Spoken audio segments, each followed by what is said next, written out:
O Evangelho, como me foi revelado por Maria Valtorta, capítulo 329. No mercado de Alexandrecine, a parábola dos operários da vinha. Valtorta descreve a visão do dia 13 de novembro de 1945. O pátio dos três irmãos está pela metade na sombra e com a outra metade iluminada pelo sol. Ele está cheio de pessoas que vão e vêm para fazerem suas compras, enquanto do lado de fora do portão, na pequenina praça, ouve-se o vozerio da feira de Alexandrecine. Em um confuso ir e vir de adquirentes e compradores, de burros, de ovelhas, cordeiros, galinhas.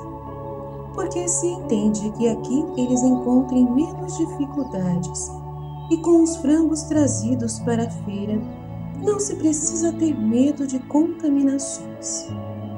Os relinchos, os balidos, o cacarajar das galinhas e o canto dos galos novos se misturam com as vozes dos homens em um alegre coro que de vez em quando faz ouvir algumas notas agudas e dramáticas por causa de alguma altercação. Também no pátio dos irmãos há um murmúrio e não falta alguma altercação, ou por causa do preço, ou porque algum freguês pegou alguma coisa que um outro já tinha intenção de pegar. Não faltam as lamentações nem a voz chorosa dos mendigos que perto do portão da praça recitam a ladainha de suas misérias, com uma voz cantada e triste, como o gemido de um moribundo.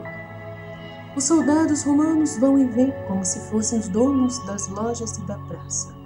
Acho que eles estão a serviço da ordem, porque estão armados e nunca estão sozinhos, indo por entre os fenícios que estão todos armados. Também Jesus vai e vem pelo pátio, dando algumas voltas com os 6 apóstolos, como quem está esperando o momento oportuno para falar. Depois ele desce por um instante até a praça, passando por perto dos mendigos, aos quais dá uma esmola. O povo se diverte por alguns minutos ao olhar o grupo dos galileus e muitos ficam perguntando quem serão aqueles homens estrangeiros. Mas alguém que se informa, tendo ido perguntar aos 3 irmãos que são os hospedeiros deles. Um novo murmúrio surge agora, e dos que vão acompanhando os passos de Jesus que lá se vai tranquilamente, acariciando os meninos que vai encontrando em seu caminho. Entre os que estão falando em voz baixa, não faltam também os sorrisos de escárnio e os apelidos pouco agradáveis para os hebreus. Mas também não falta o desejo honesto de ouvir falar o profeta, o rabi, o santo Messias de Israel, pois estes nomes é que estão se mostrando, conforme o grau de sua fé e a retidão do seu coração. Ouço a voz de 2 mães. Mas é verdade? Disse Daniel a mim mesma, ele falou em Jerusalém com pessoas que viram os milagres desse santo. Sim, está bem, mas será assim mesmo esse homem? Daniel me disse que não pode ser senão ele, pelo que ele está falando. Então, o que achas? Ele me concederá a graça ainda que eu seja apenas uma prosélita? Eu diria que sim, experimenta.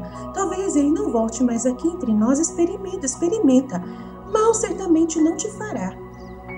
Eu vou, diz a mulherzinha, deixando no ar o vendedor de louças, do qual ela queria comprar umas tigelas, mas o vendedor, que estava ouvindo a conversa das duas, irritado pelo bom negócio que ficou frustrado, decepcionado, se dirige contra a mulher que lá ficou parada, cobrindo-a de insultos e dizendo: maldita prosélita, sangue de judia, mulher vendida, etc, etc. Ouço a voz de 2 homens sérios e barbudos. Eu gostaria de ouvi-lo. Dizem que é um grande rabi. Um profeta deve dizer, maior que o Batista. Elias me disse certas coisas. Elias o sabe, porque ele tem uma irmã casada com um servo de um ricaço de Israel, e para ter notícias dela costuma fazer pergunta aos companheiros de serviço. E o tal ricaço é muito amigo do rabi. Um terceiro talvez um fenício que, estando ali perto, viu o que estavam dizendo e intromete. O seu rosto esguio e satírico entre os dois de zombenteiro. Bela santidade temperada por riquezas, pelo que eu sei, o santo deveria viver pobremente. Cala-te, touro, língua maldizente, não és digno tu, um pagão, de julgar das coisas. Ah, então vós é que sois dignos disso? Especialmente tu, Samuel, farias bem se me pagasse aquilo que me estás devendo. Ora, veja, não fiques rodeando ao vampiro, seu cara de fauno. Ouço um velho meio cego que está acompanhado de uma menininha e que pergunta: Onde está o Messias? Enquanto a menininha diz: Abre caminho para o velho Marcos, por favor, dizei ao velho Marcos onde está o Messias. Foram duas vozes, a senil, fraca e trêmula, e a da menina, clara e firme. E eles se espalham pela praça inutilmente, até que afinal um outro homem diz: Quereis ir ao Rabi? Ele voltou e foi para a casa de Daniel. Lá está ele parado, está conversando com os mendigos. Ouço dois soldados romanos que dizem: Deve ser o que os judeus estão perseguindo, aquelas boas peças. Basta que se olhe para ele e logo vê que é o melhor do que eles, que é muito melhor do que eles. É por causa disso que ele lhes desagrada.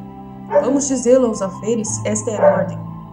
És muito tolo, ó Caio. Roma trata com desconfiança os cordeirinhos e os suporta, mas eu diria que ela acaricia os tigres.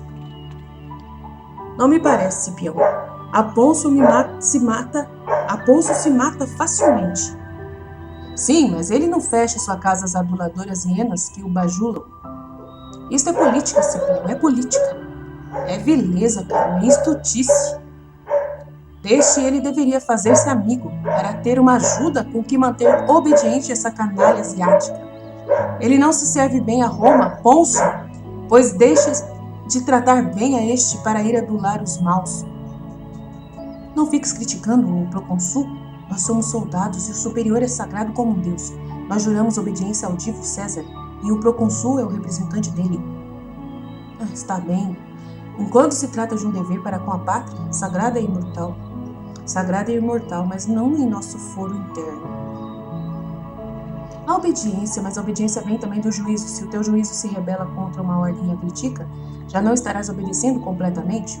Roma se apoia sobre a nossa obediência cega para defender suas conquistas. E parece um tribuno e falas bem, mas eu te faço observar que se Roma é rainha, escravos é o que não somos. Somos súditos. Roma não pode ter cidadãos escravos. É uma escravidão querer impor silêncio às razões dos cidadãos.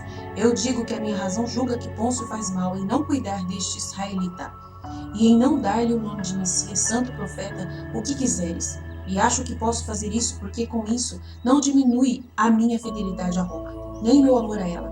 Mas mesmo sem isso acho que ele ensina o respeito às leis e aos cônsules, como está fazendo e assim coopera para o bem-estar de Roma. Tu és muito culto, Cipião. Terás um futuro. Já vais indo à frente, eu sou apenas um pobre soldado. No entanto, estás vendo aquilo lá adiante? Há uma aglomeração ao redor daquele homem, vamos dizê-lo aos chefes militares. De fato, perto do portão dos 3 irmãos, há uma multidão de pessoas em torno de Jesus. Por causa de sua altura, pode-se ver bem. Pouco depois, de repente, ouve-se um grito, e o povo começa a agitar-se. Outros vêm correndo da feira, enquanto alguns do meio da multidão saem correndo pela praça e para outros lados.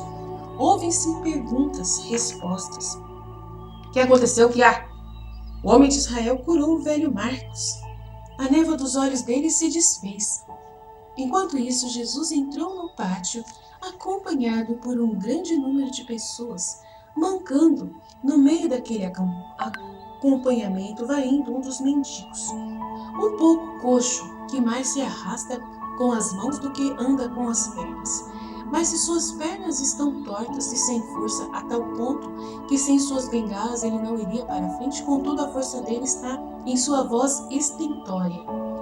Santo Messias Rabi, tem piedade de mim!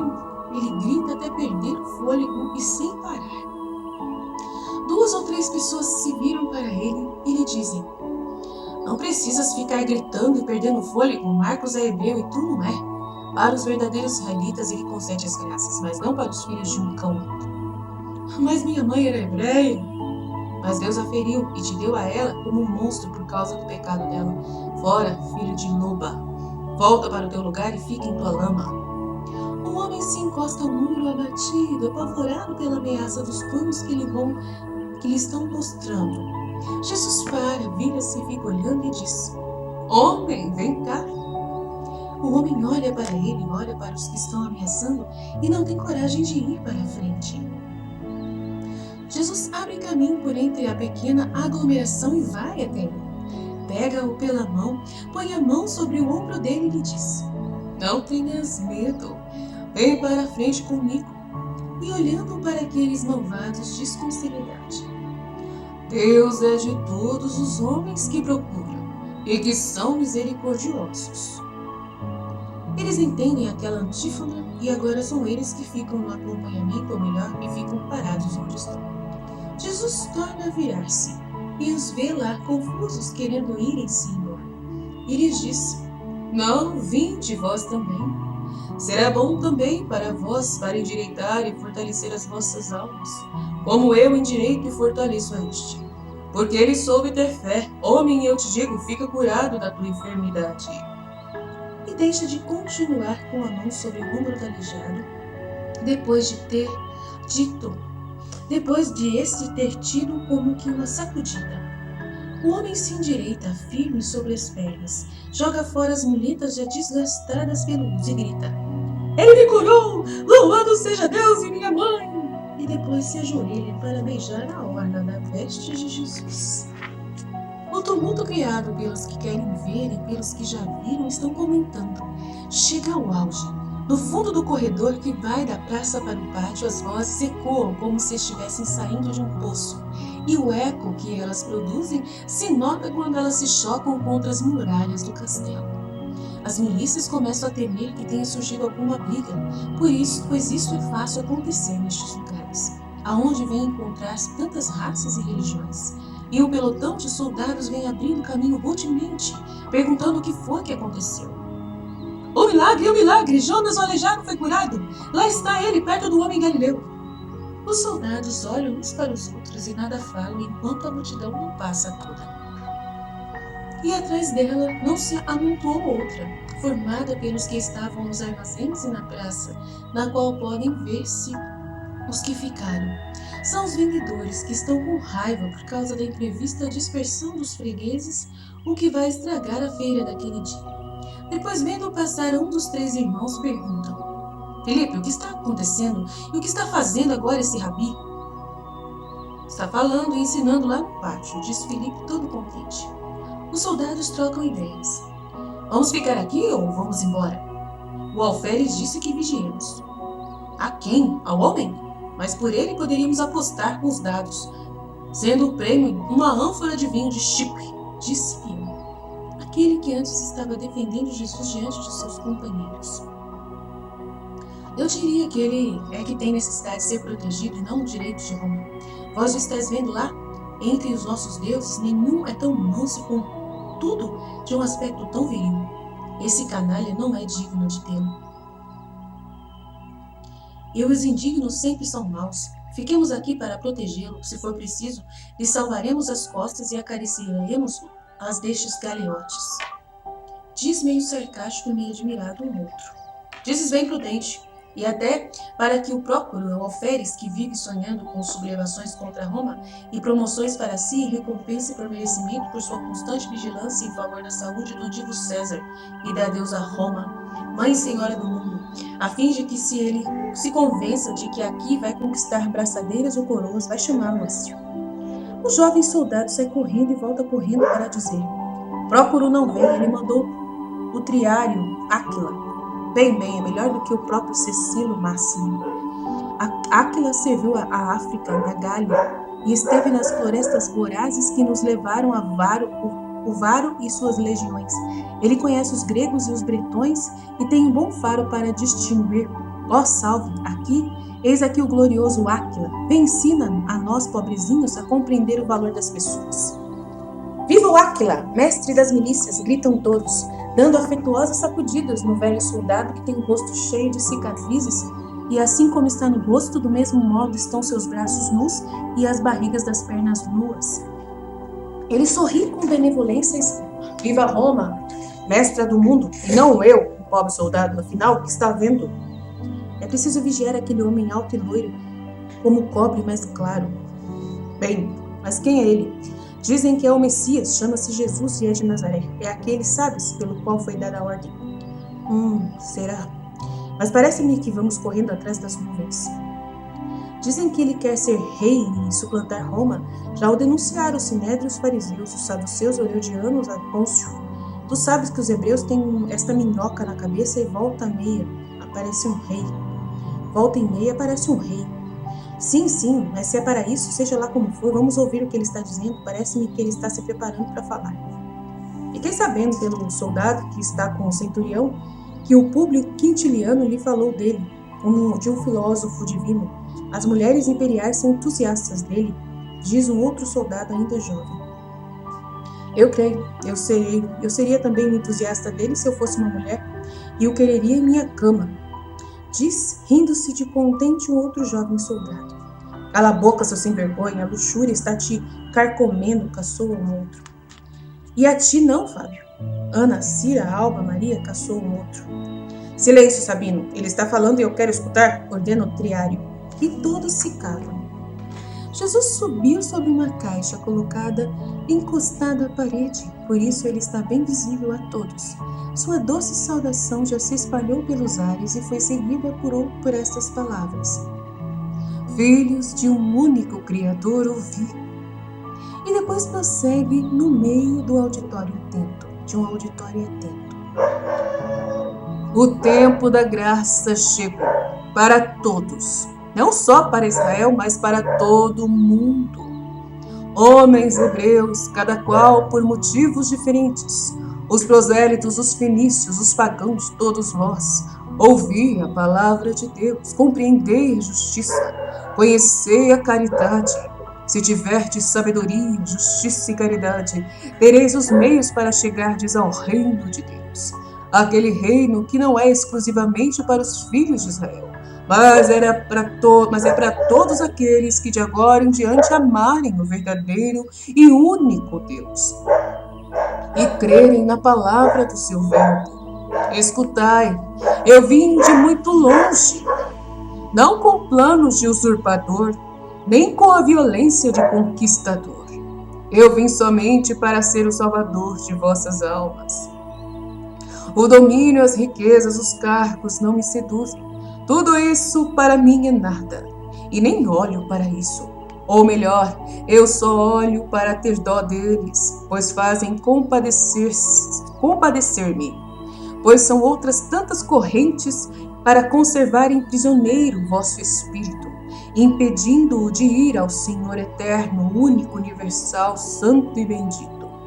Eu olho para todos esses e me aproximo deles, como quem tem que lidar com as maiores misérias, e procuro curá-los do seu fascinante e cruel engano, que seduz os filhos do homem para que eles possam usar de suas coisas com justiça e santidade, não com armas como armas cruéis, que ferem e matam o homem, e até em primeiro lugar o espírito de quem não usa delas retamente. Mas, em verdade, eu vos digo, para mim é mais fácil curar um corpo disforme do que uma alma deformada. Para mim é mais fácil dar luz aos olhos apagados, saúde a um corpo moribundo, do que dar luz aos espíritos e saúde às almas doentes. Por quê? Porque o homem perdeu de vista o verdadeiro objetivo de sua vida e se ocupa só com o que é transitório. O homem não sabe ou não se lembra, ou então se lembra, mas não quer obedecer a esta santa injunção do Senhor. E digo também para os pagãos que me estão ouvindo de fazer o bem, que tanto é bem em Roma como em Atenas, na Gália como na África, porque a lei moral existe debaixo de todos os céus e em todas as religiões, em todos os corações, e as religiões, desde a de Deus até a da moral individual, nos dizem que a parte melhor de nós sobrevive, e que a segunda, como tiver vivido nesta vida, terá marcada também qual será a sua sorte na outra. Portanto, o fim do homem é conquistar a paz na outra vida. Não certas coisas como a folgança, a usura, a prepotência, o prazer, que sendo tão por pouco tempo são coisas que nem podem ser levadas em conta, em comparação com uma eternidade de tormentos bem duros. E apesar disso, o homem não quer saber desta verdade, não quer lembrar-se dela. Se ele não sabe dela, é menos culpado. Se não se lembra dela, é culpado até certo ponto, porque a luz da verdade deve ser mantida acesa, como um facho santo nas mentes e nos corações. Mas se dela não quer recordar-se quando ela brilha, ele fecha os olhos para não vê-la, considerando-a desagradável como a voz de um reitor pedante. Neste caso, a culpa dele é grave, muito grave. E, no entanto, Deus perdoa se a alma renuncia à sua má ação e toma o propósito de procurar chegar por todo o resto de sua vida ao verdadeiro fim do homem, que é conquistar para si a paz eterna no reino do verdadeiro Deus. Tereis vindo até hoje por uma má estrada? Estás desanimado e pensando que já é tarde para retomar o bom caminho? Estás desconsolado e dizendo, eu não sabia nada disso? E por isso sou agora um ignorante e não sei o que fazer? Não fiqueis pensando que tudo acontece como com as coisas materiais, e que seja preciso muito tempo e muita fadiga para fazer de novo o que já foi feito, mas agora com santidade. A bondade do eterno e verdadeiro Senhor Deus é grande, tão grande que não exige de vós que volteis para trás e percorrais todo o caminho já feito, até chegardes àquela encruzilhada onde começaste a errar, deixando o caminho justo para irdes pelo injusto. Aquela bondade é tanta, que no momento em que vós disserdes, eu quero estar com a verdade, isto é, eu quero ser de Deus, porque Deus é a verdade, então Deus, por um milagre todo espiritual, infunde em vós a sabedoria, pela qual vós de ignorantes vos tornais possuidores da ciência sobrenatural, de modo igual ao daqueles que já possuem há anos. Sabedoria, querer Deus, amar Deus, cultivar o Espírito, inclinar-se para o reino de Deus, renunciando a tudo que é carnal, ao que é mundo, ao que é de Satanás. Sabedoria é obedecer à lei de Deus, que é uma lei de caridade, de obediência, de continência, de honestidade. Sabedoria é amar a Deus com todo o nosso ser e amar ao próximo como a nós mesmos. Estes são os dois indispensáveis elementos para sermos sábios com a sabedoria de Deus. Bingo! Quietinho.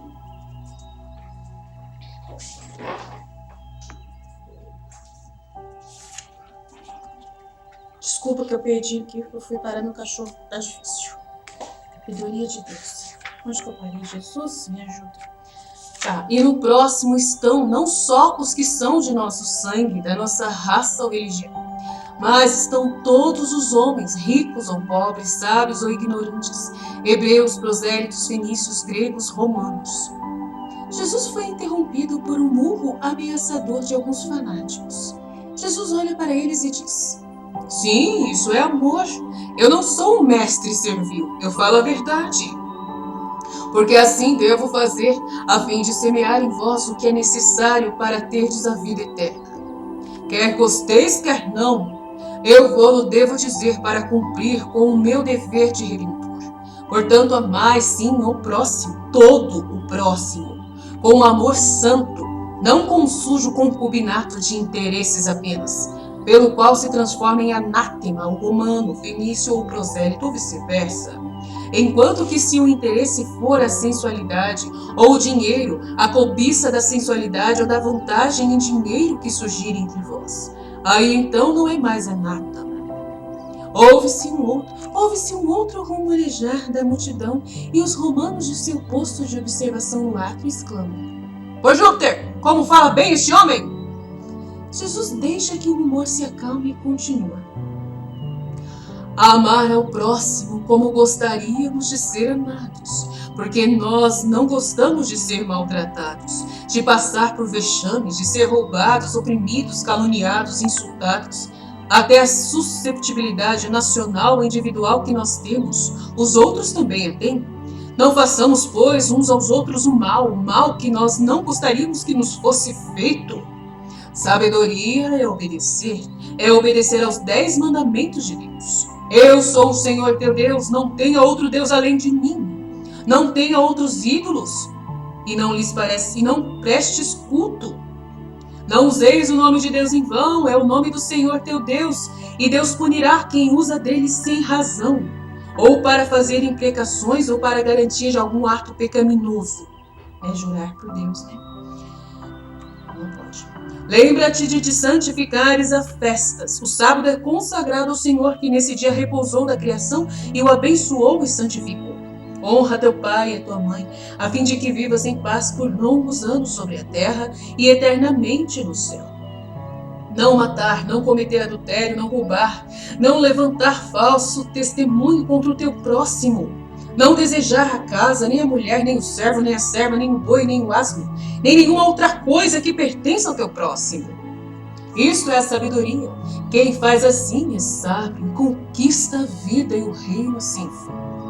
Desde hoje, pois, procurai viver segundo a sabedoria, dando assim mais importância a ela do que a coisas podres desta terra. Que estás dizendo? Falai. Estás dizendo que já é tarde? Não. Ouvi ainda uma parábola. Um patrão, ao despontar do dia, saiu para contratar trabalhadores para sua vinha e combinar com eles em pagar-lhes 1 denário por dia. Depois saiu novamente à hora da terça. E pensando que os trabalhadores contratados pela manhã eram poucos, e vendo pela praça muitos desocupados à espera de quem os contratasse, chamou-os e lhes disse: vinde à minha vinha, que eu vos pagarei o mesmo que eu prometi aos outros. E eles para lá se foram. Saiu o homem outra vez pela hora sexta, e pela nona, e ainda viu outros. E lhes disse: quereis trabalhar para mim? Eu pagarei 1 denário por dia aos meus trabalhadores. E eles aceitaram e foram. Eles aceitaram e foram. Saiu o dono da vinha finalmente, lá pela 10ª hora, e viu outros que ali estavam também despreocupadamente tomando os últimos raios do sol. Que estáis fazendo aqui, assim despreocupados? Não tendes vergonha de ficar assim, sem fazerdes nada o dia inteiro? Perguntou-lhes ele. Eles falam, ninguém nos assalariou pelo dia. Teríamos querido trabalhar, ganhar nosso pão, mas ninguém nos chamou para a sua vinha. Está bem, eu vos chamo para a minha vinha. Ide e recebereis o mesmo pagamento que os outros. E assim ele disse, porque era um patrão bom e tinha dó da humilhação do seu próximo. Quando chegou a tarde e terminado o trabalho, o homem chamou o seu feitor e lhe disse: chama todos os trabalhadores e paga-lhes o salário como foi combinado, mas começa pelos que chegaram por último, que são os mais necessitados, pois nem tiveram durante o dia o alimento que os outros receberam 1 e mais vezes, e que além disso foram os que, por reconhecimento para com minha compaixão, trabalharam mais do que os outros. Eu os estava observando, despacha-os para que possam ir tomar o merecido descanso e comer, gozando dos seus familiares do fruto do seu trabalho. E o feitor fez como o patrão lhe ordenou, dando a cada um deles 1 denário.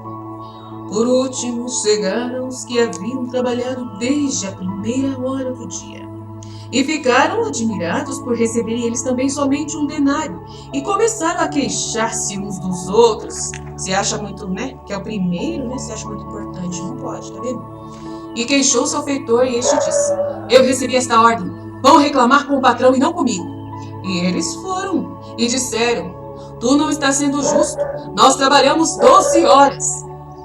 Cuidado, hein, gente, Desde antes do orvalho até o meio-dia, pelo meio do orvalho e depois expostos ao sol ardente em seguida, dentro da umidade da tarde, e tu nos deste tanto como aqueles preguiçosos que trabalharam só 1 hora. Para que isso? E um especialmente levantava a voz dizendo-se traído e usado indignamente. Cuidado, gente, tem muita gente que vai falar assim com Jesus na hora e chegar no seu juízo, gente. Tem muita gente que trata os outros desse jeito, gente, porque se acha muito especial, porque deu a sua vida inteira para Jesus, porque é consagrado desde o ventre materno. Cuidado, gente. Meu amigo, em que fui injusto contigo, que eu combinei contigo pela manhã, Foi um dia de trabalho contínuo e o salário de um denário, não é verdade? Sim, é verdade, mas tu pagaste o mesmo a tanto aqueles por um trabalho tão menor. Tu não estiveste de acordo com aquele pagamento e não julgaste justo? Sim, estive de acordo, porque os outros trabalharam por menos. Foste maltratado aqui por mim? Não, em consciência não. Eu te concedi um descanso durante o dia e a comida, não é verdade? 3 refeições eu te dei, e tanto a comida como o descanso. Não estava combinado, não é verdade? Sim, não estavam combinados. Por que então os aceitaste? Mas tu já o disseste. Preferi assim para não fazer que vos canseis, tendo que voltar às vossas casas. E a nós nem parecia verdade aquilo, a tua comida foi boa, e era uma economia, era. Era uma graça que eu vos dava gratuitamente, e que ninguém podia pretender receber, não é verdade? É verdade. Então eu vos fiz o bem. Por que então vos estáis queixando? Eu que deveria queixar-me de vós, que compreendendo como deveis proceder com o patrão bom, estáveis trabalhando com preguiça, enquanto que estes últimos que vieram depois de vós, eu percebi, tendo recebido o benefício de uma só refeição, e os últimos sem nenhuma refeição trabalharam com muito mais afinco, fazendo em menos tempo o mesmo trabalho feito por vós em 12 horas. Eu vos teria traído se tivesse partido ao meio o salário de vocês para pagar também estes últimos, mas não foi assim. Paguei inteiro como combinado. Por isso, pega o que é teu e vai-te. Estarias querendo vir à minha casa para me impores o que queres? Eu faço o que quero e o que é justo. Não queiras ser malvado, nem tentar-me para que eu seja injusto. Eu sou bom. Ó, vós todos que estáis ouvindo, em verdade eu vos digo que Deus Pai a todos os homens propõe este mesmo contrato e promete uma recompensa igual a todos. A quem com diligência se põe a serviço do Senhor, ele dará um tratamento com justiça, ainda que o trabalho seja pouco por estar próximo à morte em verdade. Eu vos digo que nem sempre os primeiros serão os primeiros no reino dos céus, e que veremos últimos serem primeiros e primeiros serem os últimos. Lá veremos homens que não são de Israel e mais santos do que muitos de Israel.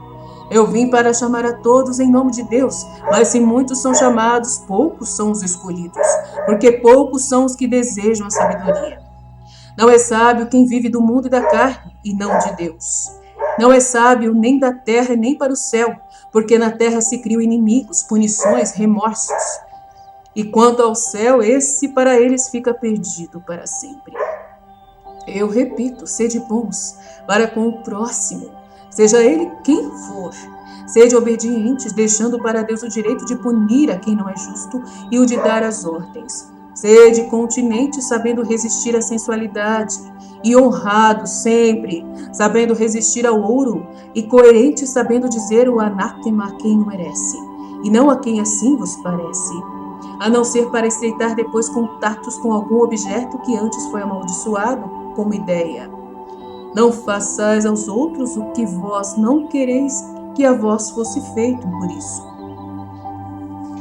Fora daqui, fadonho profeta, tu estragastes a nossa feira, tu nos tiraste os clientes, os vendedores se rompendo dentro do pátio, e aqueles que haviam rumorejando no pátio diante dos primeiros ensinamentos de Jesus.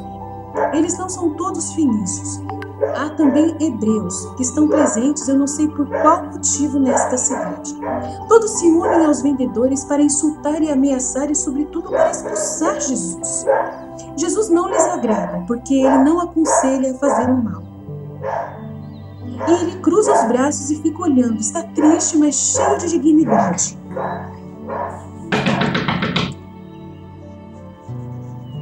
Desculpa, gente, meu cachorro tá aqui em cima tomando sol e fazendo desgraça. As pessoas divididas em 2 partidos começam a brigar, uns defendendo e outros ofendendo Nazareno.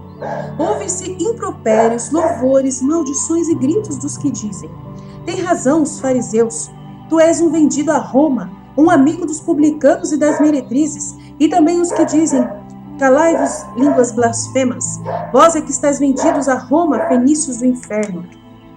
Vós sois o Satanás, que o inferno vos engula, fora, fora, fora, vós que vindes fazer feira aqui, seus usurários, e assim por diante. Aí os soldados intervêm dizendo: em vez de citador, ele aqui é provocado, e com suas lanças expulsam todos para fora do pátio e fecham o portão. Só ficam os 3 irmãos prosélitos e os 6 discípulos com Jesus. Mas como foi que tiveste a ideia de fazê-lo falar? Pergunta o triário aos 3 irmãos. Eles também falam a tantos? Responde Elias. Sim, não acontece nada, porque eles pregam o que agrada ao homem. Mas este não prega isso, e por isso é indigesto. O velho soldado fica olhando atento para Jesus, que desceu do seu lugar e está em pé como alguém que está pensando. Do lado de fora, a multidão continua a discussão. Então, do quartel vão saindo outros soldados e com eles até o próprio centurião. Batem no portão e o fazem abrir, enquanto alguns se põem a repelir, tanto aos que gritam, viva o rei de Israel, como aos que o amaldiçoam. O centurião vem para a frente, apreensivo, ataca encolarizado o velho Áquila. É assim que tu defendes Roma, deixando que aclamem um rei estrangeiro numa terra que lhe está sujeita? O velho saúda com aspereza e responde. Ele estava ensinando respeito e obediência e falava de um reino não desta terra, por isso é que o odeio, porque ele é bom e respeitoso, não vi motivo para impor silêncio aqui e não estava ofendendo a nossa lei. O centurião se acalma e resmunga. Trata-se então de uma nova sedição desta canalha fedorenta. Bem, daí o homem a ordem de ir-se embora logo. Não quero aborrecimentos aqui. Cumpri esta ordem, escoltai-o até para fora da cidade. Logo que a estrada estiver livre, que ele vá para onde quiser, até para o inferno se quiser, mas que saia da minha jurisdição, compreendeste? Sim, nós o faremos. O centurião vira as costas, fazendo brilhar vivamente sua couraça. Faz uma onda no ar com seu manto de púrpura e se vai sem olhar para Jesus. Sem nem olhar para Jesus. Os 3 irmãos dizem ao mestre, isso nos desagrada. Vós não tendes culpa e não temais. Daí não virá nenhum mal para vocês, eu vou-lo digo. Os 3 mudam de cor. Felipe disse, como sabe desse nosso medo? Jesus sorri docemente e um raio de sol ilumina seu rosto triste. Eu sei o que existe nos corações e no futuro. Os soldados foram expor-se ao sol na expectativa, olhando de soslaio uns para os outros e fazem comentários. Poderão eles amar-nos se odeiam até aquele ali que não os oprime? E que faz milagres, devias dizer. Por Hércules, quem foi aquele de nós que tinha vindo para avisar que havia um indiciado a ser vigiado? Foi Caio, logo o zelador. E enquanto isso, nós perdemos o rancho e eu prevejo que vou perder o beijo de uma menina. Ah, epicurista! Onde está a beldade? Certamente não é a ti que eu vou dizer, amigo. Está atrás do oleiro nos alicerces, eu sei, eu te vi uma tarde destas, diz o outro. O triário, como quem está passeando, vai até Jesus, anda ao redor dele, olha para ele e torna a olhar. Não sabe o que dizer. Jesus lhe sorri para encorajá-lo. O homem não sabe o que fazer, mas se aproxima mais. Jesus aponta para as cicatrizes. Foram feridas? Então és um valente e um fiel. O velho soldado fica corado pelo elogio. Tens sofrido muito por amor à tua pátria e ao teu imperador. Não gostarias de sofrer um pouco por uma pátria maior que é o céu? Por um imperador eterno que é Deus? O soldado sacode a cabeça e diz, eu sou um pobre pagão, mas não está dito que eu também não chegue lá pela 1ª hora. E quem vai me instruir? Tu estás vendo? Eles te expulsam. E essas sim são feridas que fazem mal e não as minhas. E essas sim são feridas que fazem mal e não as minhas. Pelo menos eu devolvi as minhas aos inimigos. Mas tu, o que dás a quem te fere? Dou o perdão, soldado. O perdão e amor. Eu estou com razão, a suspeita contra ti é estulta. Adeus, Galileu. Adeus, Romano. Jesus fica sozinho até que voltem os 3 irmãos e os discípulos com os alimentos que eles, os irmãos, oferecem aos soldados, enquanto os discípulos os oferecem a Jesus. Comem ao sol sem vontade, enquanto os soldados comem e bebem com alegria. Depois um soldado sai dali e vai dar uma olhada pela praça silenciosa. Podemos ir, grita ele. Todos já foram embora, lá estão somente as patrulhas. Jesus se levanta mansamente, abençoa e conforta os 3 irmãos, com os quais ele marca o encontro pela Páscoa no Getsemane, e depois sai no meio dos 4 soldados com seus discípulos humilhados que vêm vindo atrás dele. Eles percorrem a estrada vazia até chegarem à campina. Salve, Galileu, diz o trialho. Adeus, Áquila. Eu te peço, não faças mal a Daniel, a Elias e a Felipe. Só eu é que fui o culpado. Dize isso ao centurião. Eu não digo nada. A esta hora ninguém mais está pensando nisso. E os 3 irmãos é quem nos fornece bens, especialmente aquele vinho de Chipre do qual o centurião gosta mais do que a vida. Fique em paz, adeus. E eles se separam, os soldados voltam para o outro lado das portas e Jesus com os seus toma um caminho que vai pela campina silenciosa na direção do leste. E assim termina a visão Fiat. Desculpa o cachorro, tá, gente? E os contratempos, Fiat.